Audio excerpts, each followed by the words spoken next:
Portugal, there's a YouTube show full of fun facts you need to know.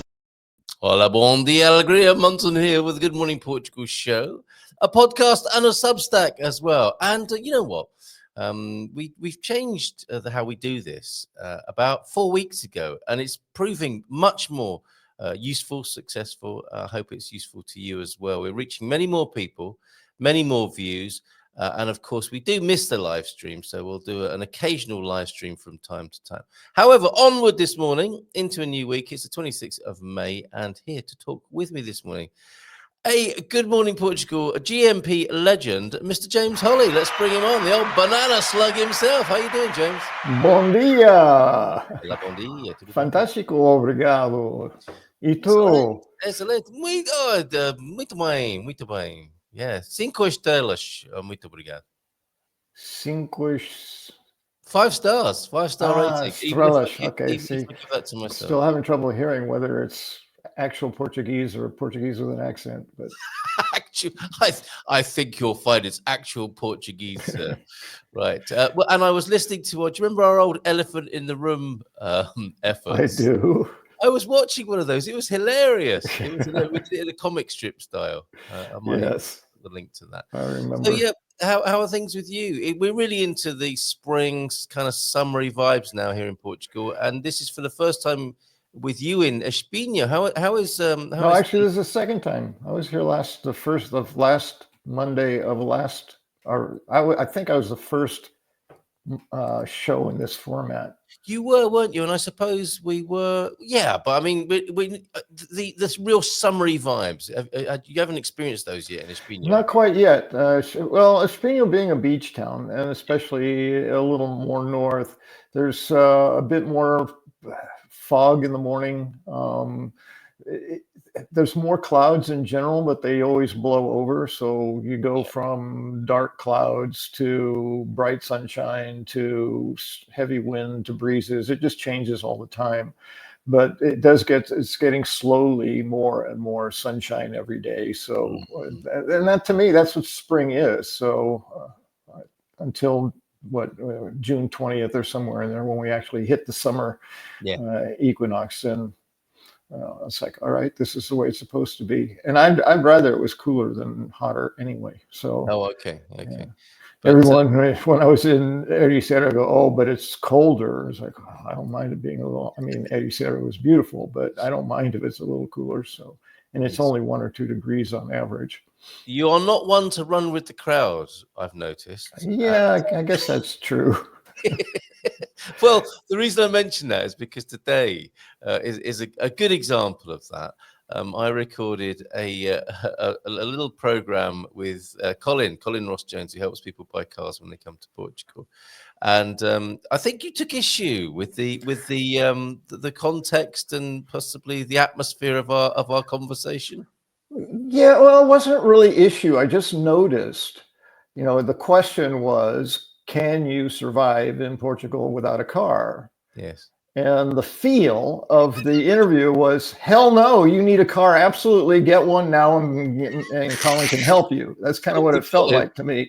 It's like, that doesn't reflect my experience anyway. And that's when I commented and said I'd be more than willing to talk about what it's like to address the question, I think, more realistically. And I said that, the better way to answer that question was the typical Portuguese, it depends. It really does depend. It depends on what you want. It depends on, whether convenience is more important to you than environment, things like that. It depends on all these factors. And for me, it's working. But that's because I knew that I needed to be close to public transportation. I knew, going in, I knew certain things I would need if I wasn't going to have a car. Didn't move here going, oh, I'm just not going to have a car and I'm going to live in the middle of the country where there's one bus a week. No, that's not going to work. So it depends is really the key factor in the considerations you make. Clearly, for Colin, he prefers having a car, and that doesn't surprise me. He's a motorhead. He loves cars. He loves to drive.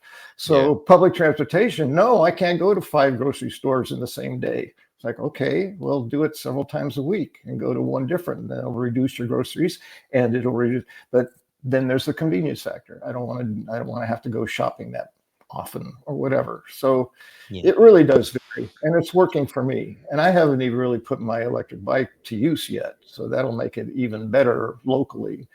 Well, that's interesting. So you are living proof that you can live without a car in Portugal. You haven't perished.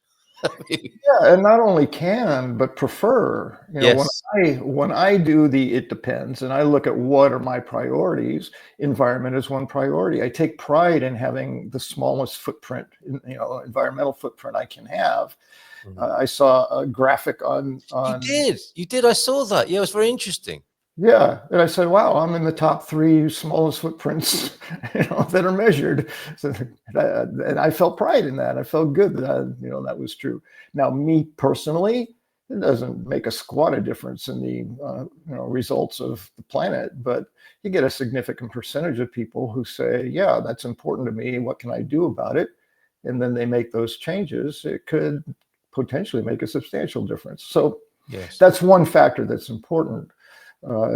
Cost is not really a factor, but it is far less expensive to not own a car than it is to own a car. I mean, I think that's indisputable. I saw someone in the comments reminded me that I used to do this. I lived for 15 years in Santa Cruz, California, without a car. So that worked fine for me. But every once in a while, I wanted to go somewhere farther, to where I grew up, which was about an hour and a half drive. So I would rent a car and do that. So, not even once a month, there it is. I'd be renting a car, and then I wouldn't have the gas and the insurance and the upkeep and all the other things that go with owning a car. It was far cheaper to rent a car once a month to go where I wanted to go than it was to own a car and have it sit in the garage most of the time. Yes, Or in a parking spot. So you're seasoned, aren't you, in your approach? And I think for people who maybe are very used to having a car and they decide they're not going to have one when they move to Portugal, and it's like a really hard stop. That's going to be a bit different for them, isn't it, compared to you, who's conditioned yourself to life without a car? Well, and particularly, I don't even know. I haven't really talked to people, but my guess would be, I was going to say particularly Americans who they are, attached to their vehicles. The joke of a Los Angeles resident is they drive their car to see their next door neighbor. It's like get in the car, turn around, whoop, park, get out. I'll see you in 30 seconds. Yeah. Yes, exactly. So, but my sense is that people that live in the cities are probably more accustomed to not owning a car, or not needing a car, because public transportation is far more available. It's far more crowded. Driving in the cities is a pain in the butt. So they find alternatives that work for them. I think the people that would struggle the most are the suburban to country living people who are miles and miles away from anything. Suburban, you do have public transportation in most places because they're feeding cities, but it's not quite the same. And people prefer to drive in the United States. And if you're in the country, unless you are completely self-sufficient, I don't know how you would get by without a car or some kind of a vehicle, because you're miles from the nearest anything. Yeah. Unless maybe you have a horse and you don't mind taking a little longer than a car, but it's like it's an Amish style. So it depends. It's all these things. It's all these factors, and it works for me. I found the happy medium. Especially one of the reasons that I found and took a close look at Espinho was public transportation. Ericeira was a 10-minute walk to the bus stop, which could get me on a bus going to Lisboa or a bus going into Ericeira. But the bus ride from there to Lisboa was, an hour and a half. So it's a lot of time on a bus, where if you're driving, it's 40 minutes. So half the time in driving. But one of the assets that am thrilled that I have is discretionary time. I could take all day on a bus, and on most days it wouldn't make a huge difference in getting things done in my life. So And I that's think not an inconvenience. you've embraced the spirit of adventure as well, haven't you? With that, I think for people who like need all their connections to be bang on time, and it's going to throw their day out if they don't have them. That makes it quite stressful. Yeah, But if your life's an adventure, that's all part of it, isn't it? Like the time you got on a train with 100 scouts, those sorts of things. individual tickets, yeah, for Yeah, that's 25 right. scouts, Yeah, trying to make a connection that I wasn't sure was there. Yeah, that. yeah, So yeah. they're Part of the adventure.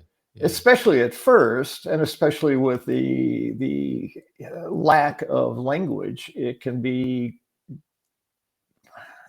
anxiety provoking. Anyway, I was going to say frightening, but not really frightening. Well, It same just, if you're in a car. Same in a yeah, car. You're not without stress in a car when you're new to the country. yeah, even, yeah, exactly. So again, for me, it works. The point I was making ultimately, one of the reasons that Espino works so well for me is rather than taking a 10-minute walk to catch a bus, it takes an hour and a half to get to Lisboa, which is the nearest hub for all the other public transportation, like a train, for instance.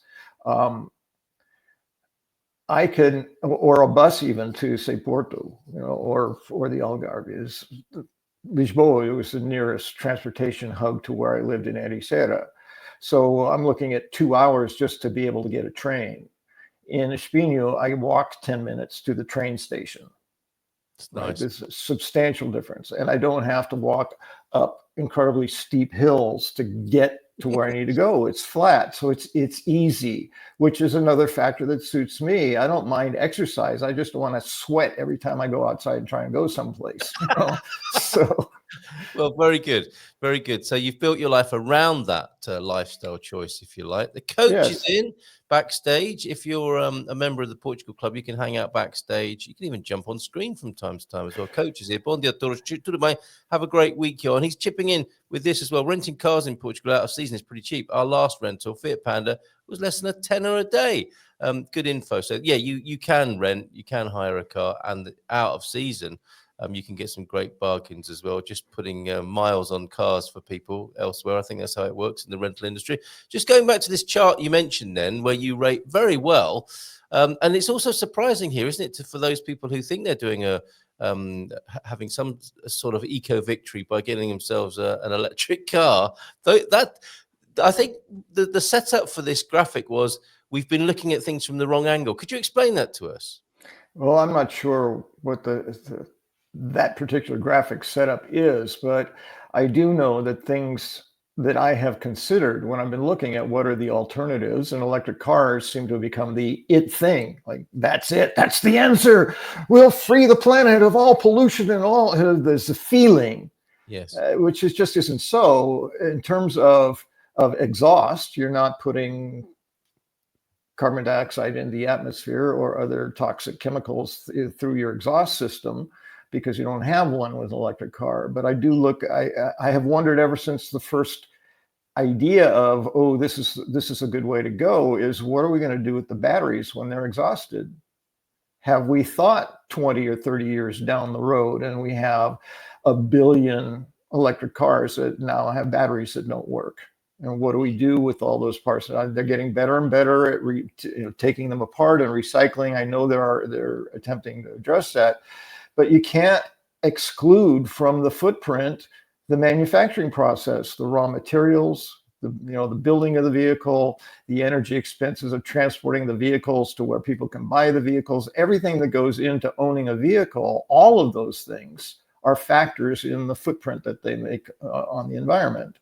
Yeah. Which is why these other forms don't. Trains are much larger, require a lot of resources to build and to get set up. But once they do, they haul, hundreds of people at a time. So yes, the actual footprint gets reduced significantly, especially over time. So those are factors that, that get into the environmental aspect. For me, again, the cost of public transportation is always far, far less expensive than owning a vehicle, which I think statistically, at least in the United States, something like 90% of the time a vehicle is parked. So you're spending the money and requiring the resources to own that when you only use it 10% of its life. So to me, it just, and again, I'm not judging people who do it. I'm just pointing out the factors that I considered when I made the choice. Very similar to making the move to Portugal. I looked at all the factors. I said, what does it depend on? What am I looking for? What do I need? Who seems to have the most things that work into that scenario for me? Yes. And so being in Portugal and using public transportation is my best answer. And I'm not going to lie, sometimes it is incredibly inconvenient. Yes. Because so having your car break down, isn't it? This isn't going to be a solution where there are no problems, is it?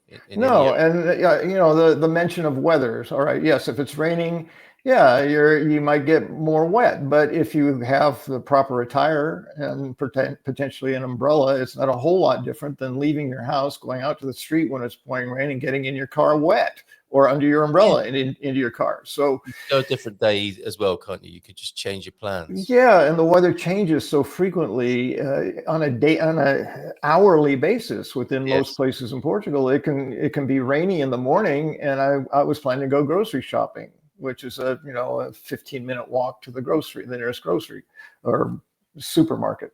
But then 2 hours later, the sun's out, and it's a perfectly beautiful walk. So we just do it a little different time. Again, if you're on a typical US schedule, I can't. I have to do it in the morning because then after that I have this, and then I have this, I have this, I have this, I have this. In my life, I have created as what I call discretionary time so that I have that kind of flexibility. I can do that later and it's fine. It doesn't make a difference in my day, or significant difference anyway. So it works for me. And I think it works for many people. I know other people who rely solely on public transportation and they do just fine. Hank and Connie are one prime example, living up in Vila Nova de Gaia. They go into Porto quite easily using the metro. They go down to Lisboa from time to time. They take a Flixbus, which it takes about the same time as a train, and it's maybe 25% the cost. And the train already, to me, I mean, even if I travel first class on the train as a senior, I think it's 18 euros to go from Lisboa to Porto. Amazing, isn't it? Absolutely brilliant. The just want to say before we move on to bird of the month, the point of or the premise of sharing this graphic when you first shared it on social media came with this. Comparing mobility alternatives to the car makes us use the wrong yardstick. Very interesting. It leads to suboptimal and boring innovations and makes us forget about existing and exciting solutions. So that's a very interesting point, isn't it? It's like, what are we comparing it to? So yes, it depends, as you say. And if your comparison is with the current mode, that's one way of looking at it. But if you go back to basics and consider it afresh rather than just as an alternative to the current and dominant thought, you get a very different outcome. And we could do that with all sorts of things in human life, couldn't we? And that's that's why we haven't got like one big foot going down to a small foot. We've got dirty to clean on this spectrum here, haven't we? And that's why walking and using a push bike, a bicycle, are the cleanest methods down there. I don't know. It may integrate fuel consumption. Like the balloons show grams of CO2 I'm seeing, but CO2 per person kilometer traveled. Yeah, I found it I just looked at this. It's really interesting that walking has the same footprint as taking a train. And slightly less than a tram or a bus. That's right. Yes. How do you like that? Yeah. But a bike is more because, and it comes back to whether you're sharing your transport with others, doesn't it? Well, and again, like a bike that's not electric, there's no fuel involved, there's no exhaust involved. So why would it make a footprint? Well, it makes a footprint because you need the parts. And you need the manufacturer, you need the raw materials to build the bike, you need to get that bike to a place where someone can buy it. So there's a lot of factors that go into the footprint that are not just specifically having that bike and riding around. I've heard a lot of people that own electric cars say, well, I'm not producing any fumes, I'm producing my own electricity. That's great. I'm not going to put that down at all. That's far better than consuming gasoline for everything that you need to do. But it's completely ignoring what is the cost and the environmental factor and of producing that car in the first place. Once you've got it, like the bicycle, it's basically zero. Yep. And that's what we do as human beings, isn't it? We tend to frame the view to suit the result. Our choices, right? Yes, indeed. Yes, indeed. So we might want to be mindful of that as well. Right. Staying with nature and the environment. See what I did there? Let's have a look at Bird of the Month. Now, nice segue. Speaking of transportation, let's get a bird. I saw a fantastic meme that I was going to send to you this morning, and it was some people walking in the forest, and I said, "Isn't it lovely to hear the bird song?" And you hear a translation of the bird saying, "Larry, if you don't stop, if you don't get out of my tree, I'm going to peck your eyes out." It's one bird talking to another. But to us, it sounds beautiful. And we've looked at robins. We've looked at the blackbird. We've looked at the grey wagtail. And this month, who are we looking at? Well, let's go to the first one. There it is, because that's the male. And again, typically with birds, the males have more color. Yeah.